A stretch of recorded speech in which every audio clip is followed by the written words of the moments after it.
Bitcoin is currently at one of the most important levels of this whole cycle. We have a ton of confluence from both the bulls and bears. A massive 20% bounce in just 2 days for the bulls, but a lingering massive CME gap now is right below us, and the bears might be targeting those levels.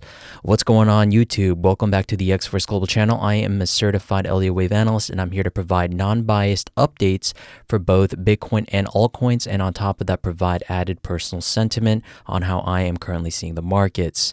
Just a quick friendly reminder to make sure to hit that like button, subscribe to the channel if you haven't already. Your support means everything to me. Thank you so much.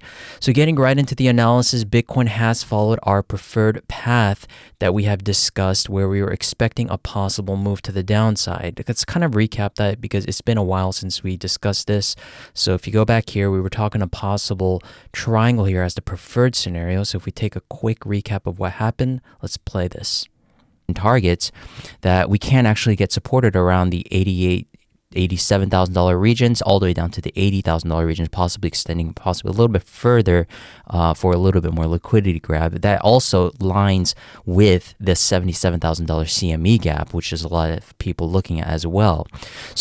So as you can see there, we were talking about a possible move to the downside, and we've pretty much filled that CME gap, and that's the most important thing that we had to kind of fulfill in order to at least have some kind of rebound, and that is what we got in the past few days.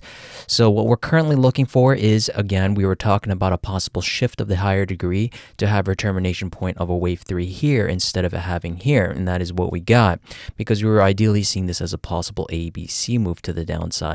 And once we got that move to the downside, we got a very strong 20% move. That doesn't mean the bulls are out of the woods just yet. Why? Because we are looking for a possible 5-wave move out of here in order to complete some kind of higher degree wave 1 of the possible 5th wave that we may be working for the upside. So how we are going to be constructing this is going to be shown and observed on the shorter time frames, which we will go over in just a moment. But right now, we need one more move to the upside in order to confirm any bullish continuation. So that also leads us into the second scenario, and I have mentioned that we are also seeing or observing a large CME gap here. In fact, I think it's one of the largest CME gaps, even larger than this previous CME gap we just filled. And it's a very wild and volatile range here, ladies and gentlemen. We also had a CME gap above here when we were going down, and we just filled that CME gap to the upside from that 20% pump. But due to the weekend volatility, which we have observed for a very long time, we haven't seen that happening. We are now seeing a larger CME gap here of around $6,000, $7,000, $8,000. And right now, the bears are possibly eyeing this scenario, and that is why this leads me on to what could be the possible move of a further extension of this wave X that has just completed, and we may now be looking for an ABC to the downside. Now, this has also two variations, so it's going to be a little bit confusing. Right now, a lot of you are going to say, oh, so both scenarios are just saying it's either up or down. Not necessarily. We can confirm these scenarios very easily, but right now, we were looking for the general expectation of a move to the upside like we have been talking about on social media on X. By the way, if you're not following me on social media, please do give me a follow on X, where I do daily updates, because I also do share my thoughts on there in between these video updates. But as you can see, we did come into a very pivotal major zone where we are seeing this possible wave X rejection between the major Fibonacci levels of the 38.2 and the 61.8% zone. And again, anything higher, especially with that 5th wave possibly being in, there's a very good chance that we are going to be working for that bullish continuation. But I still have to share these scenarios in order for people to understand what the scenarios are. So with that being said, in order to fulfill the bearish sentiment, we are now looking at a possible wave X that is either complete, or we have one more X wave where, if in the case this does turn into an ABC to the upside, this may also be turning into some kind of complex correction for a wave B, and this in totality might be some kind of ABC to the upside, where we come back up one more time for a liquidity grab around these levels here, where support is now turned into resistance, and this wave X can arguably turn into a better looking structure where we have a little bit of time being built for this wave X, because arguably, as well from a subjective approach, this wave X does look short, but wave X's have been notoriously short in Bitcoin's price action in the past. But We really don't know at this point. All these waves are working with market inefficiencies when you're working on the micro time frames.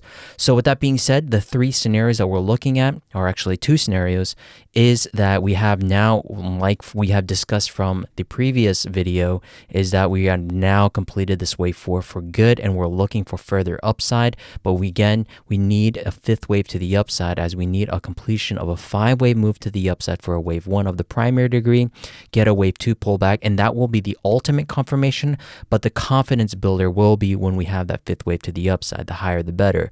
But right now there are some things that we have to discuss on the shorter time frames. So that's the first scenario. The second scenario is the WXY scenario, which is the WXY that just completed, that's working for wave Y now, or we may be working for a possible wave X continuation where we're just going to range for a little bit and then we go back down, ultimately still looking for a leg to the downside as an ABC for wave Y. So those are the two scenarios. The two sub scenarios is based on the WXY scenario. So hopefully that is a little bit easier to understand. So if we zoom in and we're talking about how that 5-wave move to the upside can be complete, and we're also assuming that this ABC is complete for that first scenario that we just talked about, we have to zoom in into the 15-minute time frame to see how this 5-wave move of the minor or intermediate degree, as we have here, being built. Right now, what I can count is we do have a possible 5-wave move here that was impulsive, and that was a very good beginning structure. That's what we're looking for in terms of building these bullish continuations. So we got a pretty clean minor degree 5-wave move to the upside into a wave 1. We have some kind of running variation for a wave 2, and this wave 3 was definitely impulsive. Now, it would have been better for the bulls if we did have a continuation.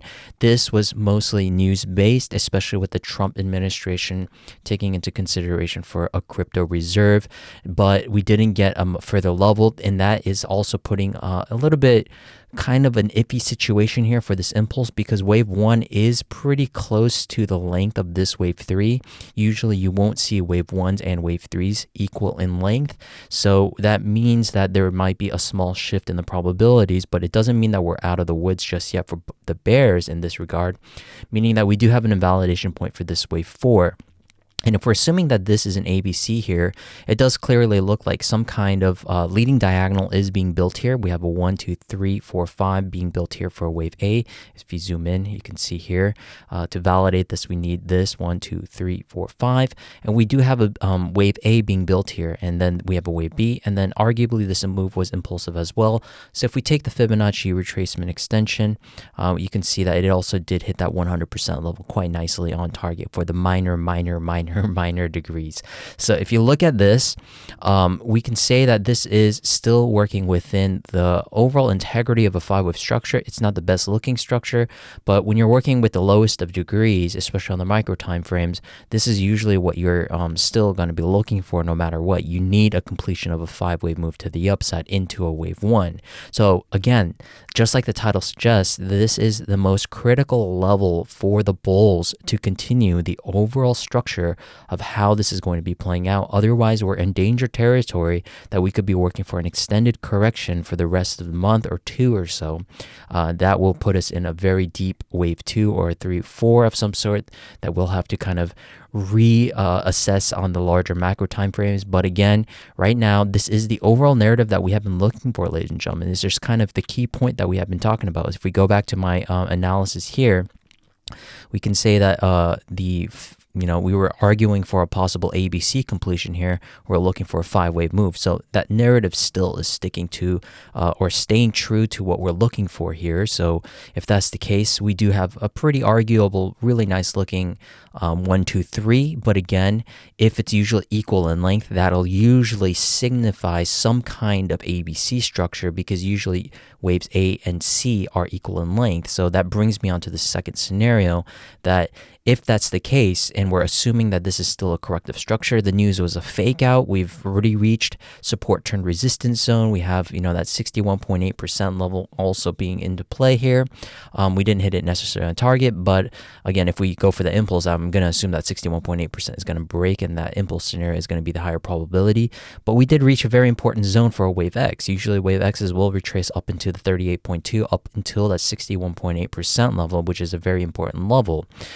So if that's the case, this this wave X can also alternatively be complete. Or, like I said, if that's the case and we just work for a deeper wave WXY, as we have an ABC here, that can also put us into a complex W, X, and then another ABC that also can invalidate that wave 4, but still work in the minor time frame for one more move to the upside as a wave C. So if that's the case, we're looking for a possible ABC to extend this wave X, but ultimately the same idea lies in the idea that we're looking for an ABC to the downside as a wave Y, and as you can see, both scenarios lead us to that same level. So this is the second scenario where we have two sub scenarios in terms of reaching the ultimate goal for a wave Y, and then again, we have this idea where we're working for higher levels as an impulsive move, but we need further confirmation, which is another move to the upside for at least a wave 1 and the ultimate confirmation for a wave 2 to the downside, preferably being a little bit shallower than what we want. When you have a further deeper wave 2, then you're most likely in a different position. Even though wave 2s are characteristically deep, we are in a very important zone. So we really, from a market psychology perspective, want these 1-2s as shallow as possible and the 3-4s, because we're working in such a very important pivotal zone. The further we extend these types of correction, the higher termination points of these wave 3-4s become unlikely. So we really want to be working for a higher degree wave 5 of a higher degree. So if that's the case, we want 5 waves off of the move here and then go into wave 1, wave 2 pullback, and then if we really break the all-time high, you know for a fact that we're going to be working for at least the 120 to the 130 levels for Bitcoin. So that's how we're looking at it, ladies and gentlemen. The way we're going to be looking at this, to summarize everything once again, because I know you guys like to have repetitive, you guys like for me to repeat these things. We're looking for after the impact that we had from our previous analysis of an ABC to the downside, this wave 4 is pretty much the last resort, ladies and gentlemen. If I had to choose, I would really want this wave 5 to play out. This is just me personally, because it did play out as the original narrative that we were looking for one more move to extend this wave 4, and we were also, like I said from the previous analysis, looking for a 5-way move, as you can see here. And that is what I want. That's what I personally want, but what I personally want is not what the markets want sometimes, right? So if that's the case, we're going to be looking for a 5th wave to the upside, get another wave 2 pullback, and that'll be the ultimate confirmation. And then we have two sub scenarios of either the wave X being complete or looking for one more wave to the upside for a wave X as an ABC to extend further this wave X. So hopefully that was helpful, ladies and gentlemen. Thank you very much for joining. If you are interested in joining the Discord membership, the links are in the description below, where I do more timely updates. And if you're interested in joining the Patreon updates, I do updates, exclusive video updates, that is every Wednesday and Friday with the smaller paywall, and it's a monthly payment paywall. If you're interested in joining that link is in the description below as well for Patreon. So there's a lot of ways to get more exclusive service from me, but hopefully this public analysis was helpful. I think that we are getting the general direction more or less, and we are doing great with the bias swaps in between. This is a very important level. I think if everyone survives this March, I think then we're going to be surviving either the rest of the bull market or the bear market. So it's going to be a very easy pivotal zone. We're just getting a little bit more data to work with now in the coming days or possibly weeks. We'll see what happens, but right now we're looking for one more move to the upside. Once again, if you haven't also subscribed to the channel, please make sure to subscribe, like the video. It does really help. If you guys keep showing these interests, just like we did for the previous XRP video, I am more than content to upload more video updates for you guys, but the interest has to be there. Thank you so much. I'll see you guys in the next video. Have a fantastic rest of the week, and see you on Wednesday for the Patreon members. Bye-bye.